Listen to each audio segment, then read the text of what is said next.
this is another really interesting case. One of our very early and very passionate customers, Robert Beck, who is also a professor at the University of Twente in Netherlands. He consults with the United Nations on water management, and he has fought for 1 year to against. So the government of Kenya wants to implement Microsoft Navision for water billing across all their districts. And Robert and his team from the UN have been fighting, and he's been pitching ERPNext. So this last month, we started pilot for one district, and if that works out, then it's going to be rolled out in all districts for water billing. And I think that will be a great case where governments should really use open source software. I think it's a no-brainer, and we're hoping that if that works out, then a lot of other customers will. So I'll hand over to Nabin. Nabin is our chief product officer. He looks into ERPNext, and he manages all the core accounting and inventory modules, which are really the heart of organizations. And Nabin will talk to you about, he'll highlight you some of the developments we did in the last year.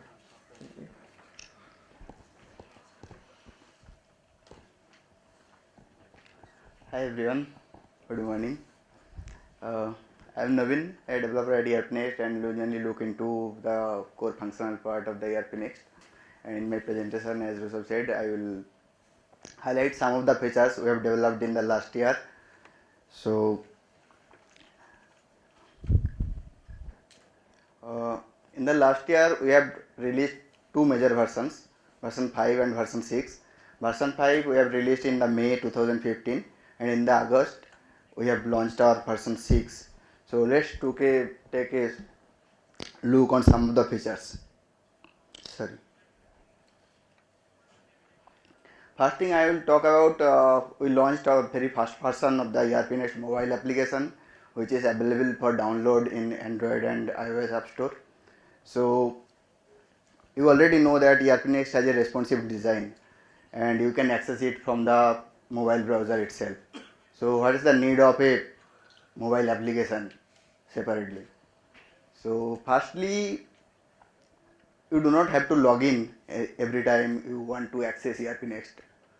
It will be always logged in, you can anytime access it.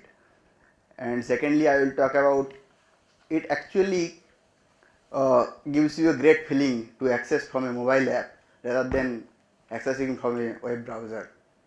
And the most important part, which is yet to coming, is push notification. So you will get push notification from the ERPNext mobile application about that just you have made an order, somebody made an order, and you will get a push notification. Next update is real-time. So suppose you are working on a support ticket and you are replying to a customer about their issue, and at the same time another user also replying the same support ticket via some other computer. So there is huge possibility that that customer will get two replies from the same issue. So to address those issues, now with real-time updates, you will get notification when other user replies to the customer. You will get notified. Similarly, if you are in the list view and any other user created or modified some records on those documents, so the list view will automatically refresh and you can see them instantly. Another awesome feature we have built is print format builder. For us as a SaaS provider, most common customization comes from our customized print format. So, but it was actually there from the beginning. Custom print format was there, but it need some coding background to create those custom application. At least you need to know about the HTML. But now you do not need any background of the coding.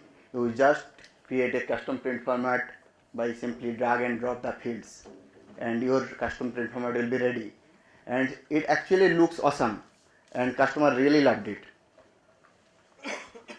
Next is sharing feature. Most of you used Google Drive and Google Docs.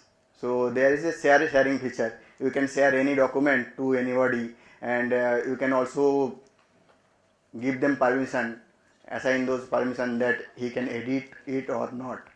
Similarly, in ERPNext, now you can share any document to any user, any other users, even though they do not have any permission on that document, you can share it.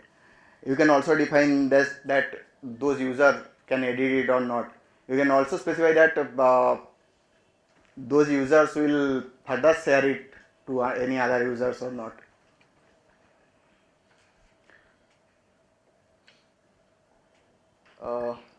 I think Rushabh already talked about collapsible forms. So basically in ERPNext there are many forms where there are too many fields. There are hundreds of fields and the forms are too long, and if you are looking for any specific field, it is very difficult to find that field. So to address those issues, we redefined the section breaks, and it is now context specific, and those column breaks, those section breaks are now by default collapsible. Some sections are collapsible, some sections are expanded by default in terms of their usage. So if any user entered any data into the collapsible section, and after that whenever they want to see that record, those collapsible section will be automatically appeared as expanded. So it was very nice feature, and it addressed, I think, the issue correctly. Email integration was there from a long time. Actually, suppose you have different email accounts to handle your customer support, inquiry, or jobs. So you can integrate those email accounts in ERPNext, and those emails will be automatically fetched from your email inbox into the ERPNext, and it will create some records like support ticket, opportunity, job application, etc. And you can also reply directly from the document itself. But there was a missing thing, that if you reply from your email inbox directly to the customer, so those communications were getting lost. Those communications were not present in the ERPNext. So now we addressed that. Now even if you are replying on the email inbox, it will be get fetched and as a create as a communication record, and it will appear on the same support ticket or opportunity. As Rushabh already said, there are ERPNext users in more than 130 countries. I think the number will be more bigger. We did not count open source users. It is just based on our cloud customers. So country-wise chart of accounts is an obvious extension. One standard account cannot be applicable for so many countries.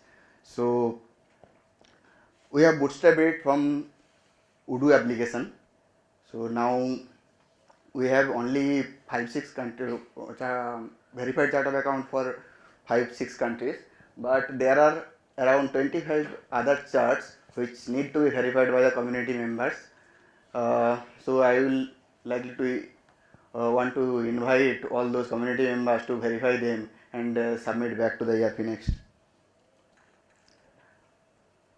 Multi-currency accounting was on our list from a long time and in huge demand.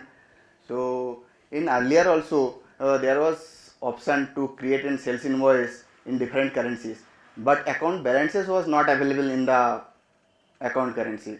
Now it is available. Now you can get your account balances in their own currency. Item variance is another thing. It was pending from a long time. I think from last 2 years it is pending in GitHub issues. But thanks to Aditya, he did not came here. I think one day he came directly from the Delhi to our office to explain the feature set of that item variants, what he needed and what should be there. And after that we have implemented it in a week or so. Now you can create item variants and manage them. You can also, item variants are available in the shopping cart to select attributes while placing order. In manufacturing industry, I think capacity planning is the most crucial part of their business. So it was missing in the ERPNext. you did not, there is no place where you can get the information about when your product will be ready after production, or which operations are scheduled today. There is no place. So like in this update, we basically, based on the existing workstation schedule and the operation timings, we created automatic scheduling feature. A Gantt chart view is also available to show all the scheduled operations. So it was nice addition. Yeah, next addition. Okay. Thank you.